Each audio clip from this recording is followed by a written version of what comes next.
తీసుకుంటున్నాడు, వడ్డీల మీద వడ్డీలు వేస్తున్నాడు, 10 రూపాయలకి 100 రూపాయలు వసూలు చేస్తున్నాడు, 100కి 1000 వసూలు చేస్తున్నాడు, 1000కి 2000 వసూలు చేస్తున్నాడు, అన్యాయంగా సంపాదిస్తున్నాడు. ఈ పాపం అతను ఏం చేస్తుందంటే సమాధానం లేకుండా, సంతోషం లేకుండా, నెమ్మది లేకుండా, తను మాత్రమే కాదు తన పిల్లలు కూడా సమాధానం లేకుండా, కుటుంబ సభ్యుల మధ్యలో సమాధానం లేకుండా, అక్రమాల మధ్యలో, అన్యాయాల మధ్యలో, పాపం మధ్యలో జీవిస్తున్నటువంటి ఆ పరిస్థితుల్లో వారి ఇంటిలోకి ఎవరు వచ్చారంటే పాపము లేని ఒక పరిశుద్ధుడు వచ్చాడు. నీతి కలిగినటువంటి యేసుక్రీస్తు ప్రభువారు ఆ ఇంట్లోకి వచ్చాడు. ఆయనలో ఎలాంటి మచ్చ, ముడత, డాగు, కళంకము లేదు, ఎలాంటి పాపము లేదు.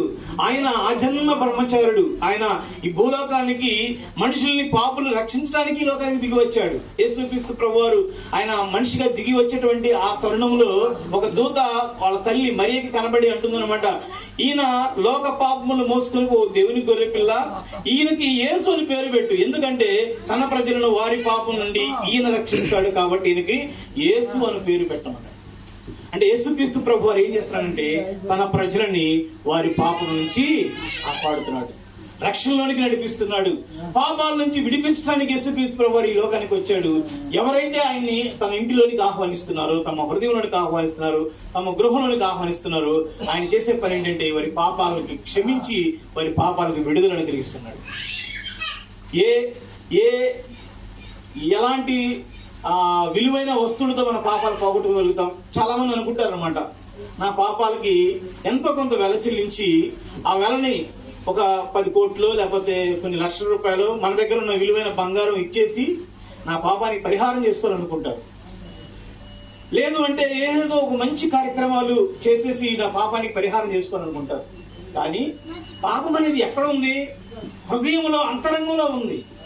దేవుని వాక్యం చెప్తుంది, హృదయం అనేది మోసకరమైనది, అది ఘోరమైన వ్యాధి కలది, దాన్ని గ్రహించువాడెవడు? హృదయము మోసంతో నింపబడి ఉంది, పాపంతో నింపబడి ఉంది. ఆ హృదయం శుద్ధీకరించబడితే తప్ప ఆ పాపానికి పరిహారం దొరకదు. అది ఎవరు చేస్తారంటే ప్రభువు యేసుక్రీస్తు వారు. ఆయన 2000 సంవత్సరాల క్రితం ఈ లోకానికి దిగివచ్చి ఆయన కలువరి శిలువలో ప్రజలందరి కోసం లోక పాపమును మోసుకొని పోయిన గొర్రెపిల్లలాగా ఆయన కలువరి శిలువలో వెల చెల్లించాడు, రక్తాన్ని చెల్లించాడు. ఆ రక్తము ద్వారా ప్రజల యొక్క పాపాలని శుద్ధీకరిస్తున్నాడు. ఎందుకంటే రక్త ప్రోక్షణం జరగకుండా పాపానికి పరిహారం అనేది లేదు, ఎక్కడా లేదు. రక్తాన్ని చిందించవలసింది. ఎవరు రక్తం చిందించాలి? అందరూ పాపమే కదా. అందుకని పరిశుద్ధుడే ఈ లోకానికి దిగి వచ్చాడు. పాపం ఎరిగిన వాడు యేసుక్రీస్తు ప్రభువారు తన రక్తాన్ని చిందించి ఈ రోజున ఎవరైతే ఆయన ఇంట్లోనికి ఆహ్వానిస్తున్నారో వారికి ఏమిస్తారంటే రక్షణ అనేటువంటి నిత్య జీవాన్ని, ఆనందాన్ని అనుగ్రహిస్తున్నాడు. ఈ రోజున మీరు చూడండి, యేసు ప్రభు నమ్ముకున్న వాళ్ళని కదిలి చూడండి, వాళ్ళు ఎప్పుడు సంతోషమే. వారికి కన్నీళ్లు ఉంటాయి, బాధలు ఉంటాయి, ఉండవని చెప్పట్లేదు. ఈ లోకంలో రావాల్సిన అన్ని ఇబ్బందులు ఉంటాయి. కానీ వాళ్ళు ఇబ్బందుల మధ్యలో కూడా దేవుని స్తుతిస్తారు, ఇరుకుల మధ్యలో కూడా దేవునిలో ఆనందిస్తూ ఉంటారు. వారి ఆనందం ఏంటి? వారి బలం ఏంటి? వారి శక్తి ఏంటి?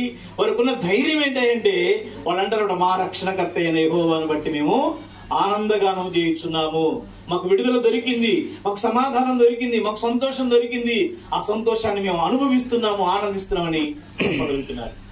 కాబట్టి యేసుక్రీస్తు ద్వారా మనకి ఏమొస్తుందంటే సమాధానం వస్తుంది. యేసుక్రీస్తు ప్రభువారు ఏ ఇంటిలో ప్రవేశిస్తున్నాడో, యేసుక్రీస్తు యొక్క వాక్యము, స్వార్థ ఏ ఇంట్లో ప్రవేశిస్తుందో ఆ ఇల్లు సమాధానంతో నింపబడుతుంది, రక్షణతో నింపబడుతుంది. పాపాలు కడిగి వేయడానికి ప్రభువారు సిద్ధంగా ఉన్నాడు. ఎవరైతే ఆహ్వానిస్తారో వారిని దేవుడు శుద్ధీకరించి నీతిమంతులుగా తెచ్చి సంతోషాన్ని దేవుడు అనుగ్రహిస్తున్నాడు.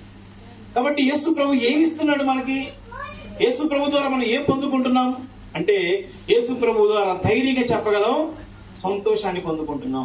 ధైర్యంగా చెప్పగలం, పాపాల నుంచి విడుదలను పొందుకుంటున్నాం. ధైర్యంగా చెప్పగలం, మంచి నీతి కలిగిన జీవితాన్ని యేసు ప్రభు వారు మాకు ఇచ్చాడు అని మేము ధైర్యంగా చెప్పగలుగుతున్నాము. కాబట్టి ప్రభు వారు సిద్ధంగా ఉన్నాడు. అదైనా ఆయనకి ఎలాంటి పక్షపాతం లేదు. ఆయనకి కుల, మత, ప్రాంత, ఎలాంటి వర్గ, వర్ణ విచక్షణ భేదమేమీ లేదు. ఆయన లోక పాపములు మోసుకొని దేవుని గొర్రె పిల్ల, లోకం ఉన్న ప్రతి ఒక్కరి కోసం ఆయన ప్రాణం పెట్టాడు.